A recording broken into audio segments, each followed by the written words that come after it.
This is RTV6 News at 6, working for you.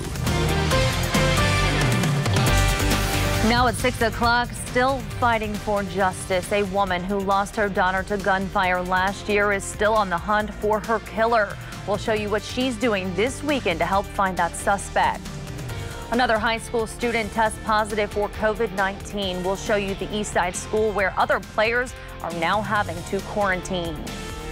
And adjusting to the new normal, how a church went above and beyond to help kids who are headed back to school during the most uncertain of times. Thanks for joining us here at 6 o'clock. I'm Nicole Griffin. We want to first start with your Storm Team 6 forecast. Meteorologist Kyle Mound standing by. And Kyle, today is much nicer than the weather we saw on Saturday.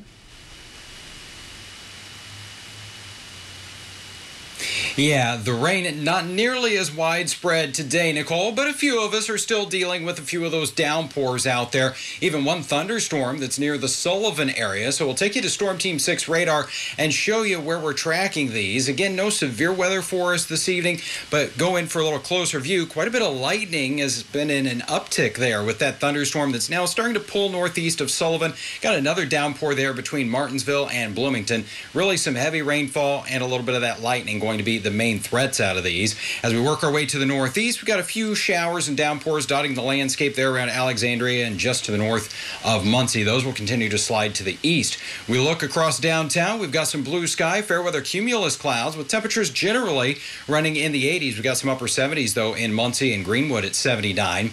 Mostly cloudy, just a few isolated downpours out there this evening with temperatures in the lower 70s through 10 o'clock. But tomorrow it's going to be an umbrella day. We've got an increasing chance for showers and storms. Nicole, in a few minutes, we'll talk about how much rain you can expect. Kyle, thank you. Tonight, a grieving mother is not giving up her fight to get justice for her 26-year-old daughter who was shot and killed in Indianapolis. Ruby Berry spent this weekend placing out these yard signs near West 38th Street in Lafayette Road. She is offering a $2,000 reward for information that leads to an arrest in her daughter, Alexis Edwards' death. Edwards was shot and killed on December 29th outside of her home near West 52nd Street and Georgetown Road. Her 3-year-old son was also shot but survived. Every day I wake up, I feel like all over again, the nightmare. You know, it's like you can't breathe, you're empty inside. And knowing that the people that ambushed my daughter, they killed her, they shot her down like an animal. And they also shot my grandson, which was 3 years. He was 3 years old at the time. It's hurtful. It's hurtful to look at my 2 grandchildren and they're hurting. Edwards' mother, Ruby Berry, says her daughter's 2 sons ask her every day who shot their mom and why they took her away from them. She tells us IMPD homicide detectives are still actively working this case, but she wants anyone with information to please come forward so their family can have closure. Call Crime Stoppers at 317-262-TIPS with any information. Also new tonight, police in Avon want to know if you have seen this man. Officers say the man exposed himself to others at a store in Avon. Police did not name the store, and they also didn't say when the alleged incident happened. If you believe you recognize this man on your screen, you can leave an anonymous tip with Crime Stoppers. That number is 317-262-TIPS. Now to the latest on the coronavirus pandemic in Indiana. New cases continue to run high according to the state health department. Today, the state announced another 784 positive tests for COVID-19, as well as 4 new deaths. Though case numbers are still high, the 7-day moving average of cases appears to be flattening, as you can see from the graph provided by the health department. However, the number of Hoosiers needing intensive care treatment is on the rise. The number of ICU beds available in the state is now down to 37.2%. New tonight, another high school is dealing with a COVID-19 case. Warren Central High School says a member of its football team tested positive for the coronavirus. Spokesman Dennis Jarrett says the player is following school system guidance and is isolating for 10 days. He says the school district has notified anyone who was in close contact with the student as well. Those people will have to quarantine for 14 days. Jarrett did not say how many people would have to quarantine. Warren Central plans to reopen its schools for both in-person and virtual classes on Thursday. The positive test at Warren Central follows another COVID-19 case involving a football player at New Palestine High School. A spokesman for Southern Hancock Schools says football players and families were told of the positive test on Friday. New Pal has started optional summer practices on July 6th. This past Friday's optional practice was canceled as a precaution. Southern Hancock Schools still plan to begin the school year in person tomorrow. The cases involving the football players brings the total number of coronavirus infections that are infecting Central Indiana schools to at least 5.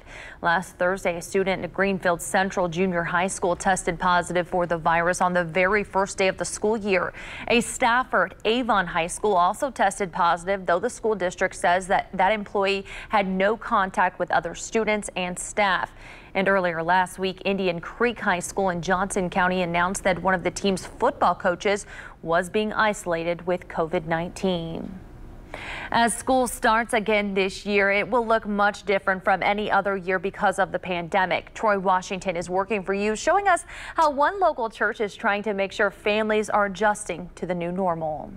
Mike Woods is the outreach pastor at I-Town Church, and with school doors opening again and virtual learning resuming, he noticed the needs are different this year. We provided backpacks to several families, over 400 foster families, as well as families through Salvation Army and different organizations in Marion County, preparing them with the supplies they need to go back to school, not only in the classroom, but at home with their parents, including more snacks and more food available, since those meals will not be served to some of the kids during the school time. His concern and his ministry is placing emphasis on providing food for back to school this year, since CDC guidelines and instruction styles have changed. Family situations are case by case, so there really isn't a cookie cutter situation that can provide assistance. So we look at kind of what's happening in the school districts. We look at what's happening in the neighborhoods, what's happening with families, foster families, kinship families, and then we try the best we can to meet those needs in the most efficient way possible. Some school districts have really great lunch programming where families can come pick it up. Another thing you have to factor in, though, is there is transportation limitations. Even if the school does provide good meals, families may not be able to, according to their work schedule. Is it a single parent? Is it a multi-parent home? Is it a situation where a family member is leaning on a grandparent or an aunt or uncle or an older sibling? They may not have the access to go. His team knows great minds need fuel, and that's why they are making sure that whether in the classroom or virtually learning, every family has all the food they need during the pandemic. Every week through our website, we do make some deliveries throughout Marion County based on the need and based on our ability to deliver and the quality of food that we want to deliver. Working for you, Troy Washington, RTV6. Troy, thank you. A haircut has been hard to come by during the COVID-19 pandemic, and today a barber school gave some badly needed cuts to kids before they head back to school. The A+ Barber School on the southwest side of Indianapolis gave out 4 hours worth of haircuts to boys and girls between the ages of 5 and 15. The free service was provided by several local barbers in addition to the barber school's barber students. We know how it feels for all the kids to go back to school without a fresh haircut, and so we wanted to provide that. The parents are very appreciative. The kids end up going back to school with more confidence and looking cleaner. This is the 5th year for the Cuts for Kids event and the 2nd for the Curls for Girls. The stylist we talked to says everyone who came together has a common goal to give back to the community and help kids feel good about starting the new school year. Big congratulations are in order for retired Colts punter Pat McAfee. According to several social media posts, McAfee married his longtime girlfriend Samantha Ludy on Saturday. McAfee also mentioned his wedding on the first edition of his podcast, The Pat McAfee Show 2.0. Congratulations goes out to the happy couple. It isn't quite a hurricane, but it's still expected to have a big impact on the East Coast. Coming up next, we'll show you the problems that storm is already causing across parts of Florida. Kyle.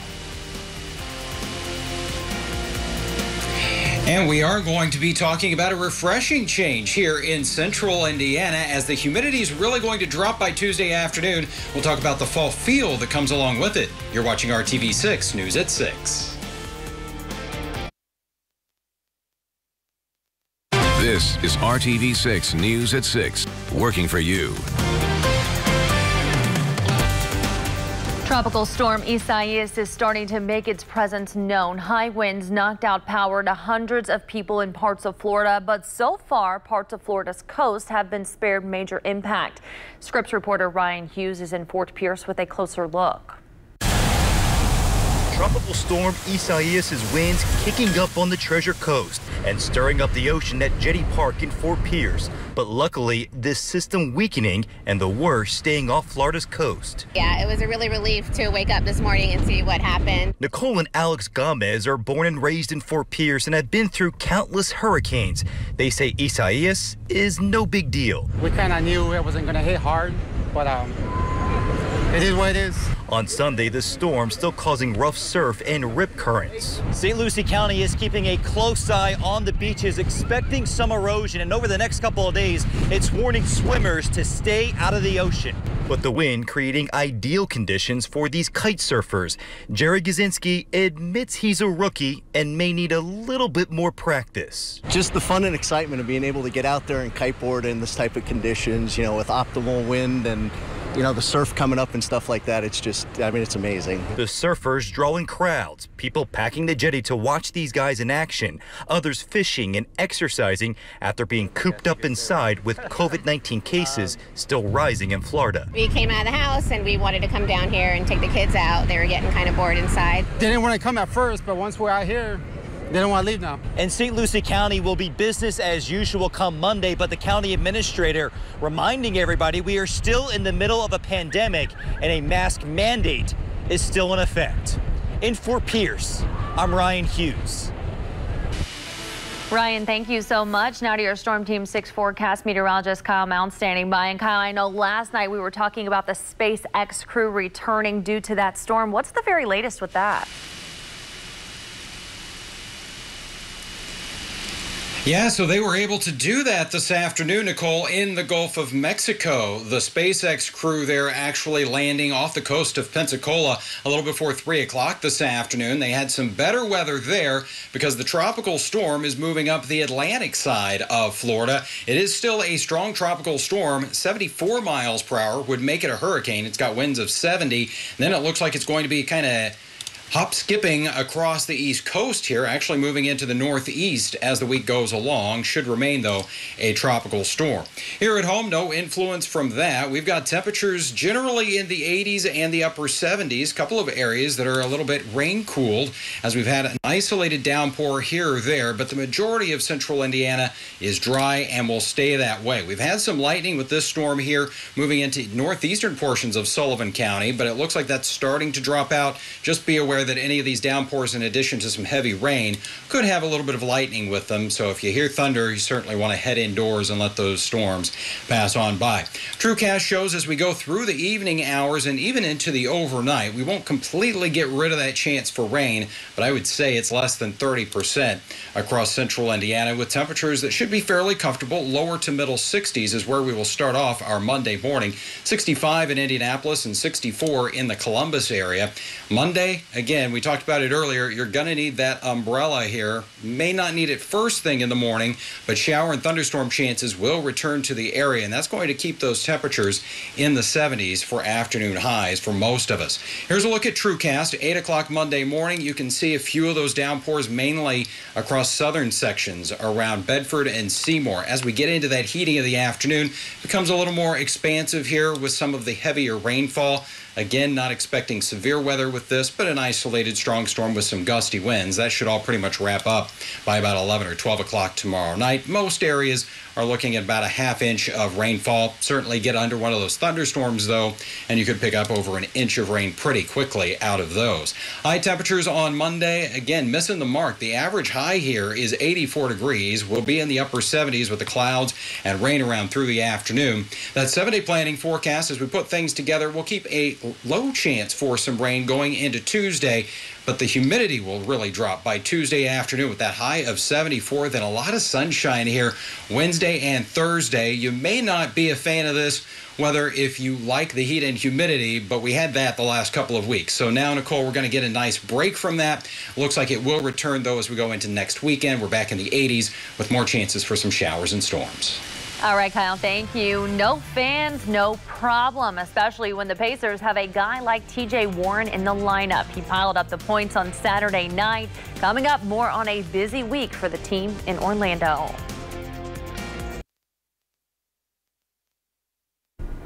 There's a ton of buzz around the Pacers and their first ever game in the month of August. A record-setting night from one player led to a key win. Brad Brown has a look back at Sunday's showing and a busy week ahead for the blue and gold. TJ Warren made 20 shots on Saturday night, each one of them a bit more thrilling than the one before. Oh, yeah! For 53! Oh, yeah! It was a special game, you know, just locked in, just laser focused throughout the whole game.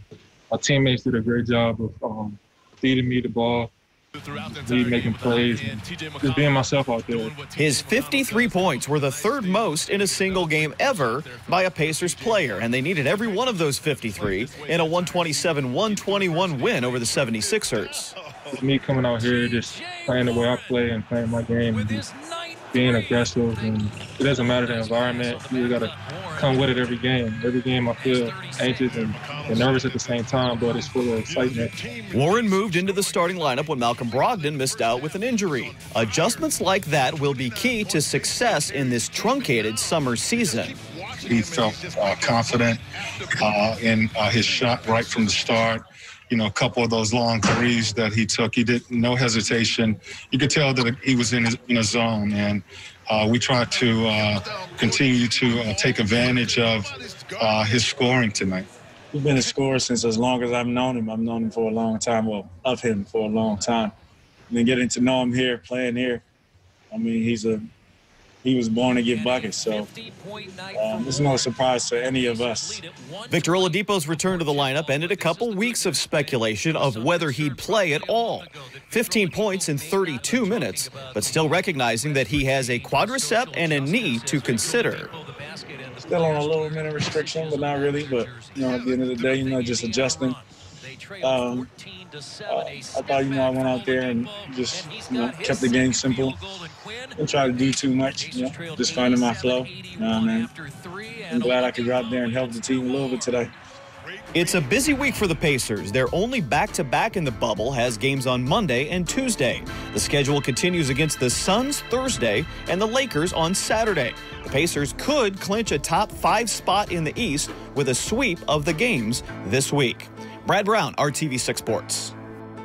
All right, Brad, thank you. The Indiana Fever got a win this afternoon. 93-77 was the final score against Atlanta. Kelsey Mitchell scored 23 points for Indiana. Candace Dupree added 21.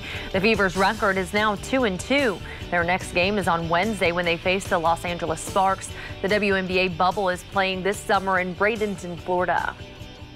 And you may not be able to watch the game in person in Orlando, but you can cheer on your team virtually. If you've watched any of this season's NBA games, you may have seen the virtual fans surrounding the court. Before each Pacers home game at the ESPN Wide World of Sports, the team will invite a select number of virtual fans to watch the game through their computers and have their video feeds shared live in the arena. The video and audio feeds will be visible to players and people watching the broadcast on TV. If you'd like a chance to be a virtual fan, you can find out how right now on the IndyChannel.com. Wonderfully. Well, it was a daring rescue for some deputies in Colorado. Next, the risk that they took to save a couple critters who found themselves in a sticky situation. Stay with us.